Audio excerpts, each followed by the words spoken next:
The knock came hard. 3 short strikes against the wood. Clara stopped with her fork halfway to her mouth. The stew steamed in the bowl. The lantern swayed on its hook. She set the fork down, slow. Another knock. Her chair scraped the floor as she stood, boots on planks. Her palm rested on the doorframe. She opened it a crack. Cold air slid in. A woman sat on a dark horse, rain beads sliding off a leather coat. No greeting, no smile, just a bundle in her arms, wrapped in a faded wool blanket. Clara's voice was low. "You lost?" The woman swung down in one smooth motion. Boots hit mud. She stepped forward, holding out the bundle. Clara didn't take it. "Whose?" The woman's eyes didn't move. "Yours now." The words hung there. From the fence line came the slow creak of saddle leather. The sheriff sat his bay mare, hat low, reins loose in one hand. He didn't move closer. Clara's fingers tightened on the door. "I'm not." "Doesn't matter," the woman said. "Hold her." Clara hesitated. Then she took the weight. Warm, small, breathing fast. She peeled back the blanket just enough to see a round cheek, damp lashes, a mouth twitching in sleep. "What's her name?" The woman stepped back. "Don't ask." "Who are you?" She swung into the saddle, jaw set. Clara's voice sharpened. "You can't just—" "I can." The horse shifted, impatient. The sheriff called out, voice rough. "That woman's been gone 10 winters. Thought she was dead." The rider didn't look at him. Clara stepped out onto the porch. "Wait!" But the horse was already turning. Mud splashed under hooves. Rain hissed against the roof. The woman rode east without glancing back. Clara stood there with the baby pressed to her chest. The blanket was heavier than it looked, smelling faintly of smoke and sage. The sheriff eased his horse closer, stopping short of the porch. "You know her?" Clara asked. "Knew of her. Apache scout. Good tracker. Better shot than most men." "That's not an answer." He tilted his head toward the dark road. "Ain't many left who'd still claim her name. She didn't give it. She wouldn't." Clara adjusted the bundle, feeling the tiny rise and fall against her collarbone. "What do you know?" "Enough to know you won't get more from her. You followed her here?" His eyes narrowed. "I was told to keep watch." "By who?" He didn't answer right away. "County wants to know if she comes back." She just did. Clara felt the baby stir, a small fist pushing against the blanket. "Why bring her to me?" "That's the part I'm wondering." Rain picked up, tapping against the porch rail. Clara shifted her weight. "You going to ride after her?" He looked out into the darkness. "Wouldn't do any good. She's already gone." Clara glanced down at the tiny face. "I don't have milk." "Town midwife's 3 miles west. She'll come." "I didn't ask her to." "You think that matters?" Clara stepped back into the doorway. "You want to come in or keep getting wet?" He stayed in the saddle. "I'll keep watch from here." "For what?" "In case she circles back." Clara met his gaze. "She's not circling back." "You sound sure." "I am." The baby made a small sound, not quite a cry. Clara felt her chest tighten. The sheriff touched the brim of his hat. "You should shut the door, Clara. It's getting cold." She hesitated, then closed it halfway. The latch didn't catch. Inside, the lantern swayed, light slipping over the table, the chairs, the single plate of untouched stew. She set the bundle down on the bed in the corner, hands clumsy with the folds. The baby blinked up at her, eyes dark and wide. Clara swallowed. "You're warm. That's something." She touched the small hand, fingers curling instinctively around hers. The knock replayed in her head. Those 3 hard strikes, the rider's flat voice, "Yours now." Outside, she heard the sheriff's horse shift, the soft clink of metal. Rain softened to a mist. She sat on the edge of the bed, studying the child. "What am I supposed to do with you?" The baby's mouth opened in a slow yawn. Clara rubbed her palms together, uneasy. She could feel the weight of the sheriff's presence beyond the wall, the weight of questions she didn't want to ask. She went to the door again, opening it just enough. "Sheriff?" He looked up from under the brim. "You tell anyone?" "Not yet." "Don't." His jaw tightened. "That'll be hard." "Try." Their eyes held. Then he nodded once. Clara shut the door and leaned against it. The baby's first sharp wail split the room. Clara's hands trembled as she lifted her. The sound was small, but it filled every corner, pressing against the walls, the ceiling, the quiet outside. She held the child close, feeling the tiny ribs move against her. The cry didn't stop. Clara's breath quickened. The sheriff's silhouette shifted past the window, slow and watchful. Clara closed her eyes. The wail rose higher, steady and unbroken, carrying out into the dark. It was the only sound until the wind moved in from the east. The baby cried on. The baby's cry was still echoing when the latch turned. Clara spun around. The sheriff stepped inside without knocking. Boots tracked mud on the planks. His coat dripped by the doorway. "You weren't invited," she said. "Didn't figure I needed to be." He closed the door behind him. Clara held the baby tighter. "Say what you came to say." He looked at the child, not at her. "That baby ain't just a mouth to feed. She's a name you don't want in your house." Clara's jaw tightened. "You gonna tell me whose name? Better if you don't know. Then I'll decide that myself. You won't like the answer." Clara shifted her stance. "I've liked worse." He stepped closer, the smell of wet leather and dust clinging to him. "There's blood on her family. Old blood, land taken, land burned, feuds that don't fade." Clara's eyes didn't leave his. "And you think I scare easy? I think you're smart enough to see what's coming." The baby stirred, a small whimper muffled by the blanket. "Who's after her?" Clara asked. He let out a slow breath. "Names ain't the problem. It's memory. People remember who her people are, even if she doesn't." Clara's voice was flat. "She's an infant. She's not her people. Out here, that don't matter. Blood's a mark you can't wash out." Clara looked toward the window. The lantern outside swung, shadows shifting across the walls. "This about the scout?" The sheriff's jaw worked. "Partly. Tell me. You won't like it. I don't care." He leaned on the table, water dripping from his coat. "There was an incident. Years back. My deputy caught her on the wrong side of the river, with 2 men bound and bleeding. She claimed they were raiders. They claimed they were hired hands. Nobody lived long enough to prove which was true." Clara didn't blink. "Your deputy?" He looked away. "Didn't walk away from it? She killed him? She says no. I say I don't know. And you let her ride free? Wasn't my choice. Some debts go higher than a county badge." Clara adjusted the baby against her shoulder. "So, you've been waiting to settle it. I've been waiting for her to come back. Not like this." Clara's tone was sharp. "You want me to hand her over? I want you to think before you keep her." "She left her here. She stays." He straightened. "That's stubborn, not wise. I've lived fine without your wisdom." His gaze flicked to the baby. "When her name comes out, you'll be the one they come for. Let them."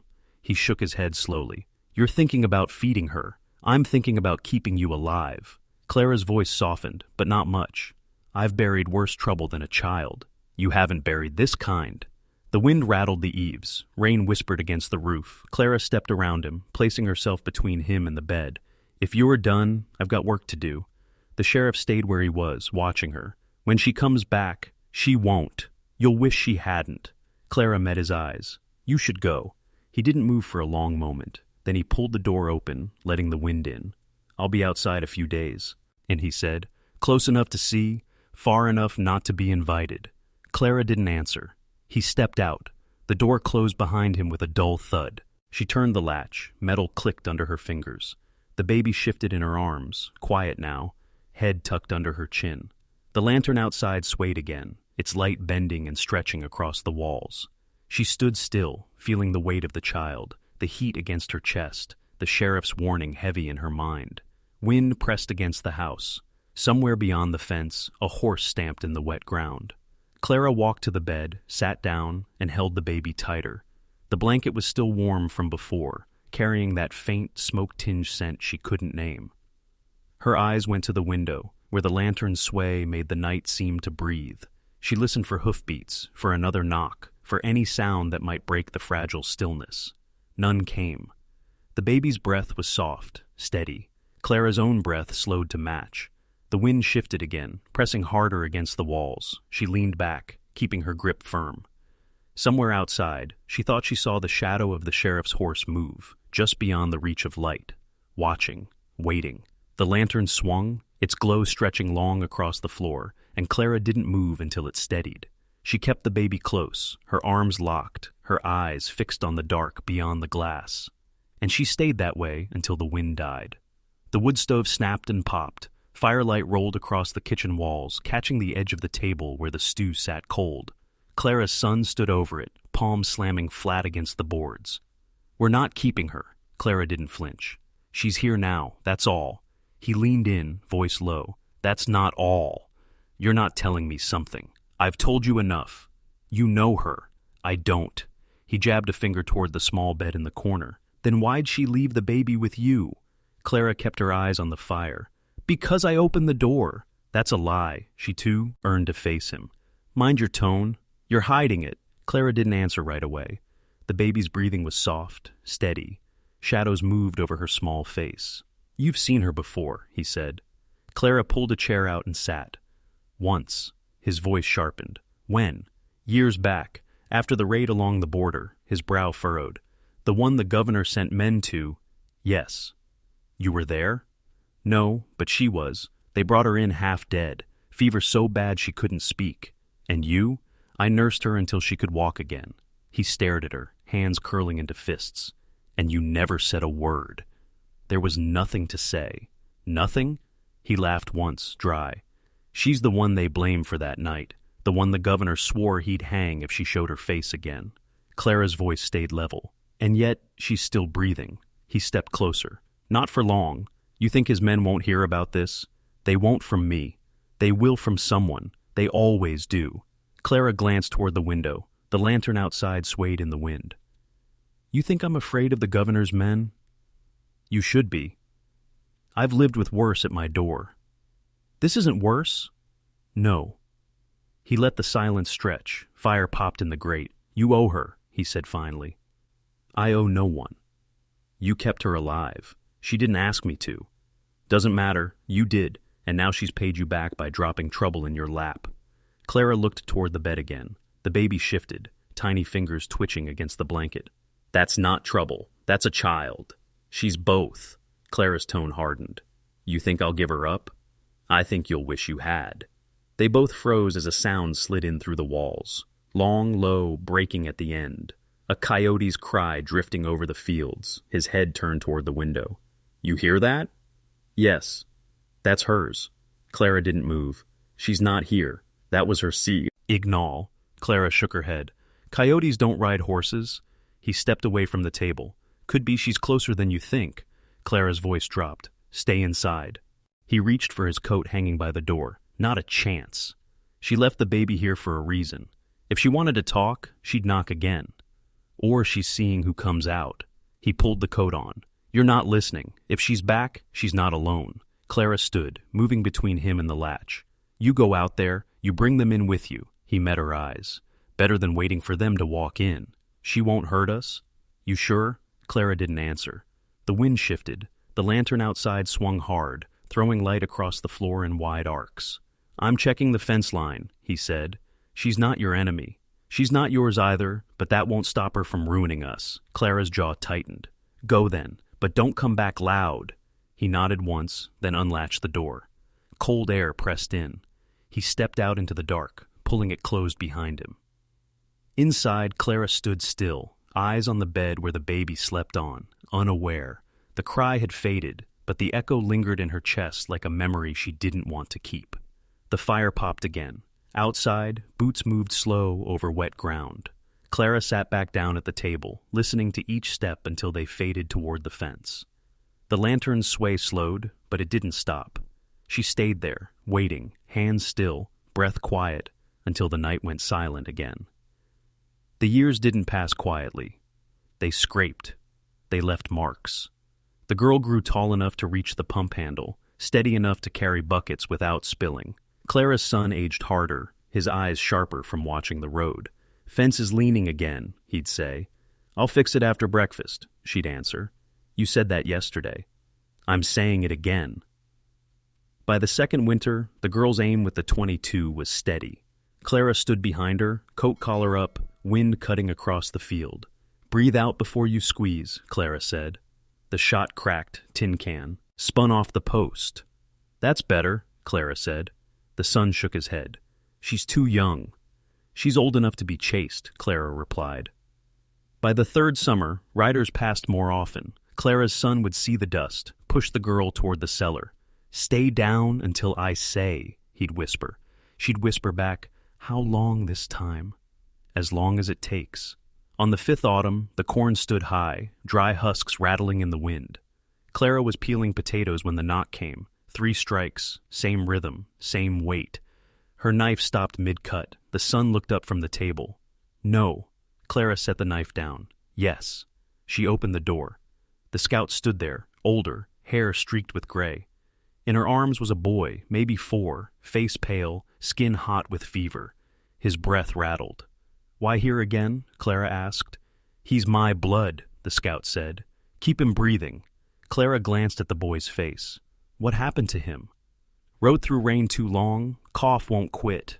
Clara's son stepped up beside her. She's not staying. She is if I say she is, Clara said. The scout shifted the boy in her arms. He needs heat, water, a place to lie. You've got places, the son said. Not safe ones. Bootsteps sounded on the porch behind her. Clara turned. The sheriff stood there, older, lines carved deep around his mouth. His coat was dusty, his eyes darker. Didn't think I'd see you again, he told the scout. Life's full of disappointments, she replied. You shouldn't be here. And yet I am. Clara stepped aside. Bring him in. The sheriff's voice hardened. If she comes in, trouble comes with her. Then we'll deal with it, Clara said. The scout brushed past them, her coat brushing the doorframe. She carried the boy to the hearth and knelt, laying him on a folded blanket near the fire. Clara crouched beside him. Fever's bad. I know, the scout said. The son stayed back, arms crossed. You leave her one kid, now you bring another. How many more? The scout didn't look at him. As many as it takes. Clara asked. His name? Lyle. She dipped a cloth in water, laid it across the boy's forehead. The sheriff stepped into the room, eyes fixed on the scout. You remember what I said last time? You talk too much to remember, she said. I said if you came back, you'd regret it. I don't regret anything. You will, Clara's son cut in. What's he to you besides blood? Everything, the scout said. And to us? That's for you to figure out. The sheriff moved closer. Governor's still got your name nailed to the wall. His men hear you're here, they'll burn this place to the ground. The scout's voice stayed flat. They'd have to catch me first. The boy coughed, a wet, hacking sound that bent him sideways. Clara steadied him with a hand against his back. He needs broth, Clara said. I'll make it, the scout replied. You'll stay out of my kitchen, Clara told her. The scout's eyes narrowed, but she didn't argue. The sheriff spoke low. Clara, think hard. You keep him, you keep her. You keep her. You get the fight she's running from. Clara didn't look up. Maybe it's time we stopped hiding from fights. The sheriff's mouth tightened. Don't say I didn't warn you. The scout sat cross-legged by the fire, knife in hand, turning it slow between her fingers. Clara's son watched her. You planning on using that? Only if someone knocks, she said. Outside, the wind pushed hard against the walls. The lantern on the porch swung in wide arcs, light slipping through the gaps in the boards. The boy coughed again.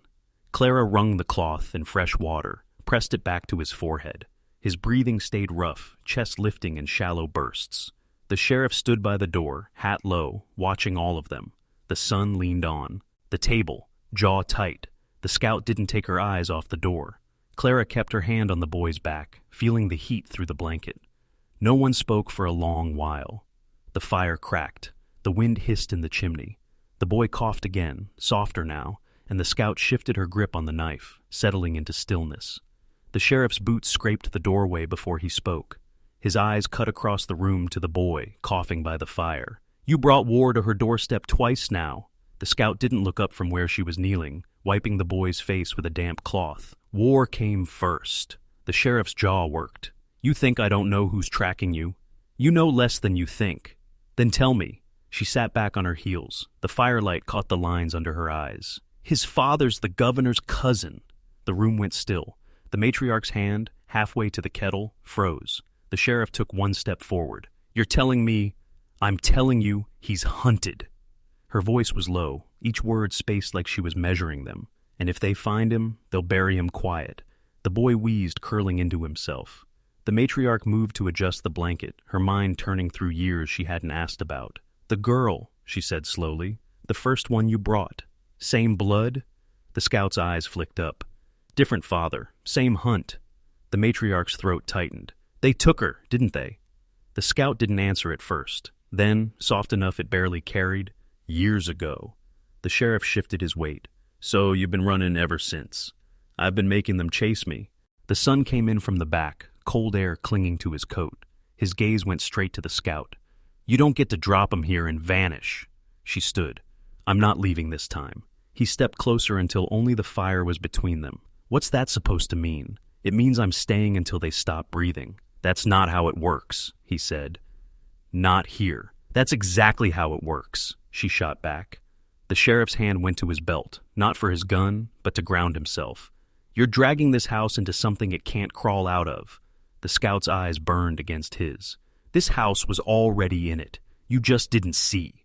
The matriarch set the kettle down hard. "Enough!" They all turned to her. Her voice was steady, but her hands weren't. "This isn't the first time a knock's come in the dark. We answered it then. We answer it now."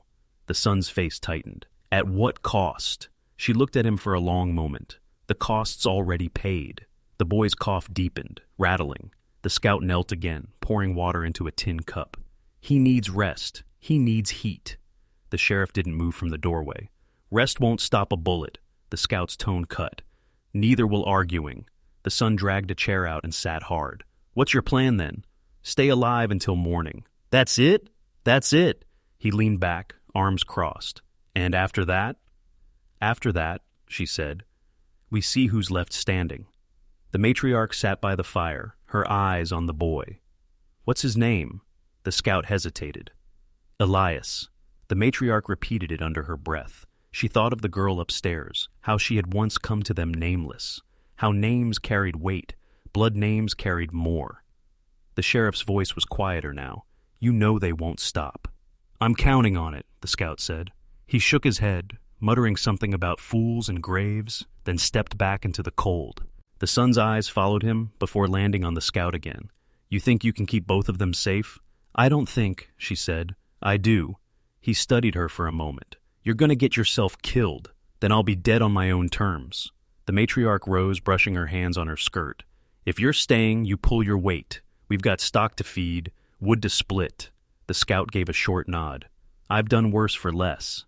Silence stretched, broken only by the fire and the boys' shallow breaths. Outside, the wind shifted. The sun caught it first. A sound faint, far off. He went to the window. "Riders?" The scout was already on her feet, moving toward the door. "How many?" "3, maybe 4. She glanced back at the boy. "Too soon." The matriarch's voice was calm, but the lines at her mouth were deep. "They didn't come for talk." The son grabbed his coat. "We can still make them ride past." The scout shook her head. "No, they'll circle. They always circle." She opened the door and stepped out into the gray before dawn. The cold hit hard, but her stance didn't shift. The sun followed, closing it behind him. They stood side by side on the porch, breath rising in thin clouds. "They'll see the smoke," he said. They already did. The ridge was a dark line against the pale sky. Small shapes moved along it, slow, deliberate. He glanced at her. "You ever think about just running?"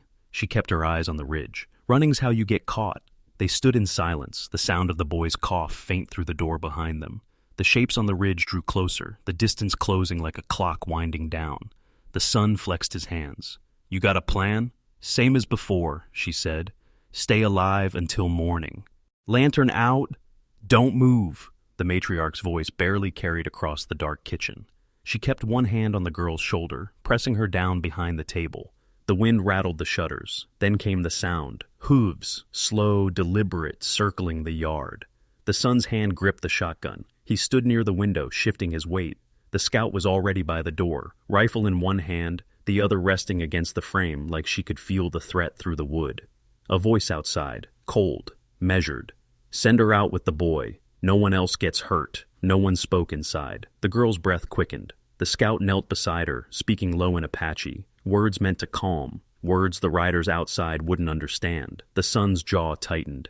"They know he's here." "They've always known," the scout murmured. Another voice outside, rougher. "We're not asking twice." The matriarch rose slowly, stepping to the window without letting herself be seen. "How many?" she whispered. 5, maybe 6. The son's eyes flicked to the barn. "Horses too close. We can't make a run." "They want me," the scout said. "They want the boy," the matriarch corrected. A pause. Then the first voice again. "You're surrounded. This doesn't have to be ugly. The sun shifted, restless. I say we answer them. You answer. They know we're scared, the scout said. The matriarch gave her a look. You think they don't already know? Silence pressed in, thick as the dark. The riders waited. The family waited longer. A single boot step on the porch boards. The scout raised her rifle, sight trained on the door. The boy coughed once, the sound swallowed quick by the scout's hand over his mouth. The voice was closer now, almost gentle. Lady, you've been warned. The son looked to his mother. We could end this now. You end it, the matriarch said. And it never ends. The scout's voice cut through. Case the dark. They won't risk coming in, not yet. The son frowned. Why? They think fear works faster than bullets, she said. For hours the noise stayed, hooves shifting, the creak of saddle leather, the occasional whisper carried through the night. The boy's fever made him twitch in the scout's arms. She kept speaking in Apache, voice steady, as if the language itself could build walls around him. The matriarch poured water into a tin cup, her movements slow, deliberate. They'll get tired, she said, mostly to herself. Or bold, the son replied. The scout didn't answer. Midnight passed. The riders didn't leave. The wind picked up, carrying the smell of horses, sweat, and something faintly metallic. The son paced the length of the room, the wood under his boots groaning with every turn. They're baiting us. Yes, the scout said. So, what, wait until they starve us out? They'll leave when they believe we're worth more alive than dead. And when's that? The scout didn't blink. Before dawn. It was a long night. No one slept. The girl curled against the matriarch's side, eyes wide open in the dark. The son leaned against the wall, shotgun across his knees. The scout kept her back to the door, the boy in her lap, the fire cold in the hearth. Near the first edge of morning, a sound broke the stillness, the slow retreat of hooves on dirt. No voices this time, no threats, just distance growing between them and the house. The son stood. They're leaving. For now, the matriarch said. The scout stayed where she was, listening until the last echo faded. Only then did she rise, moving to the door and resting her forehead against the frame. The wood was cool against her skin. The matriarch watched her. It won't be the last night. I know, the scout said. Outside, the horizon began to bleed with light. The kitchen smelled of boiled coffee and wood smoke. Dawn crept, pale and thin through the warped window glass.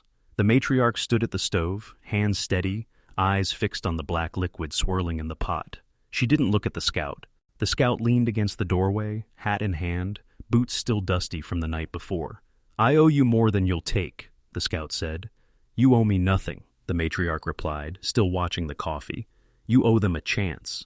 The scout's jaw worked, but she didn't speak. The matriarch poured coffee into a tin cup, slid it across the table without meeting her eyes. The scout didn't touch it. Outside, a rooster called once, sharp against the silence. You'll have them on the run forever, the matriarch said. Is that the chance you're giving? It's the only one left. The matriarch finally looked at her. I'm not asking you to stay. I'm asking you to stop. That's the same thing. They stared at each other, the quiet between them heavy. Somewhere in the house, floorboards creaked.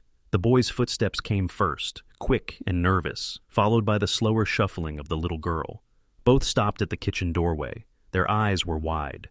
The boy had his sister's hand in his. The girl clutched a ragged cloth doll. The scout crouched to meet them. We're going, she said softly. Now. The boy's voice was sharp. We don't have to. Yes, she said. We do. The girl's lip trembled.